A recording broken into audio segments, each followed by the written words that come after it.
Pouco antes da primeira besta receber a sua ferida mortal, João apresenta agora o surgimento de uma segunda besta.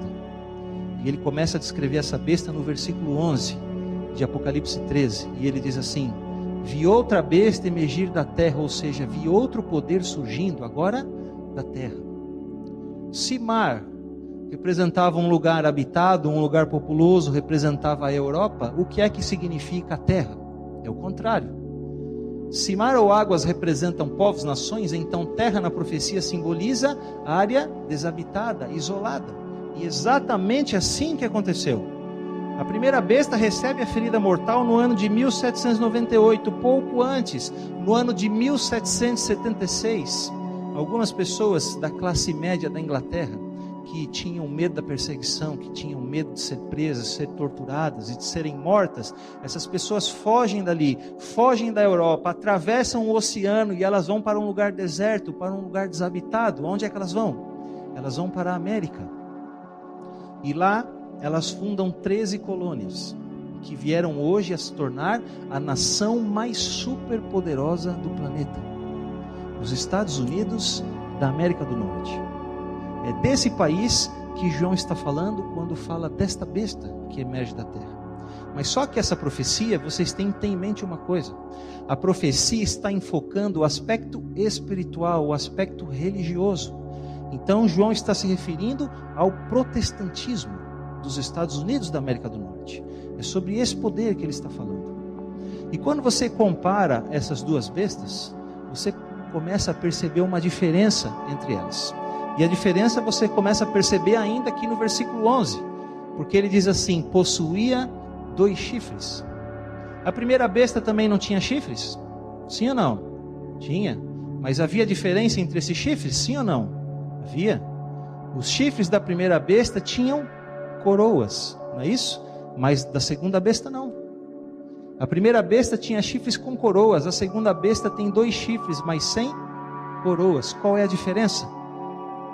Os 10 chifres com coroa da primeira besta representam 10 impérios, 10 reinos monárquicos. Quando você estuda a divisão do Império Romano do Ocidente, que aconteceu no ano 476 depois de Cristo, você vê que Roma foi invadida pelos povos bárbaros, não é? E você tem que entender que naquela época a palavra bárbaro significava estrangeiro. Então todos os povos estrangeiros, aqueles que estavam ao redor do Império Romano, que não foram colonizados por Roma, eles invadem agora Roma e dividem ela em 10 reinos imperiais, em 10 reinos monárquicos. 3 deles não existem mais. Por quê? A profecia de Daniel diz, porque o chifre pequeno que representa esse sistema papal derrubaria 3 desses reinos por serem reinos arianos.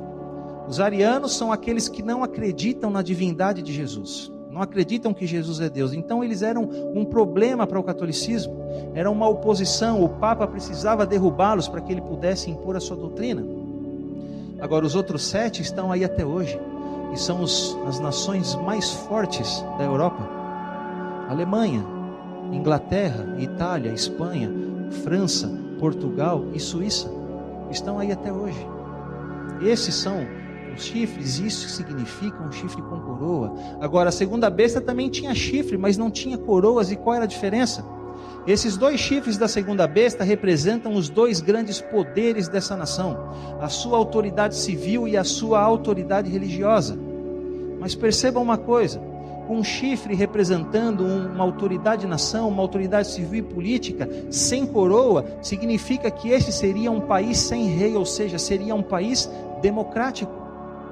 E um chifre representando uma autoridade religiosa sem coroa, significa que esse país teria uma igreja sem rei, ou seja, uma igreja sem papa, uma igreja protestante. Em outras palavras, irmãos, esses 2 chifres representam que igreja e Estado, depois de muito tempo na história, estariam separados. A igreja cuidando das suas coisas e o Estado cuidando das suas coisas, sem que um interfira nas coisas do outro. E isso é uma coisa completamente diferente de tudo que foi conhecido pelo mundo durante a Idade Média. Durante a Idade Média, o sistema papal, ele possuía em uma das suas mãos a espada do poder civil e na outra mão a espada do poder religioso.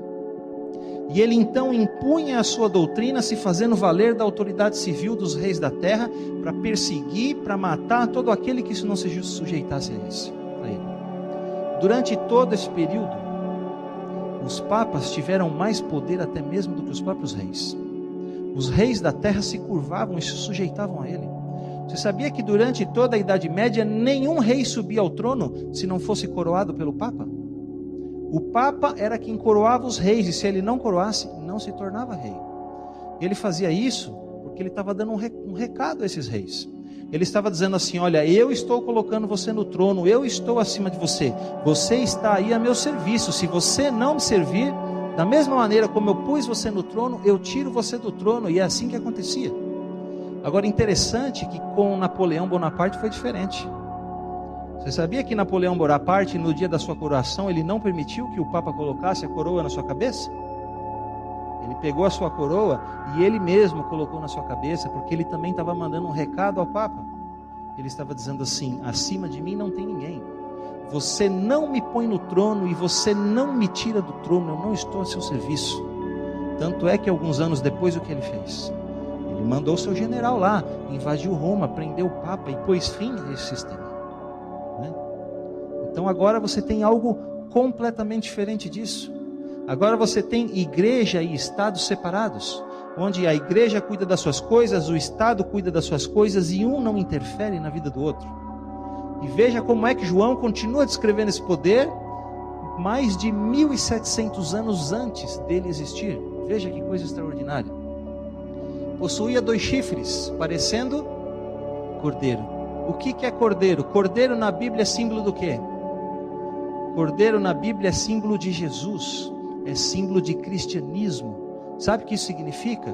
Isso significa que esse país, no início da sua história, seria um país cristão, estudioso da Bíblia, que abriria os seus braços como Jesus para dar a liberdade a todos. Foi assim que esse país nasceu. Ele nasceu como o berço da liberdade. Assim como Jesus estava com os seus braços abertos na cruz, oferecendo a liberdade do pecado a todos, essa nação nasceu com os seus braços abertos, oferecendo liberdade civil e liberdade religiosa a todos aqueles que estavam sendo perseguidos na Europa. Agora, o que é que diz na sequência desse verso?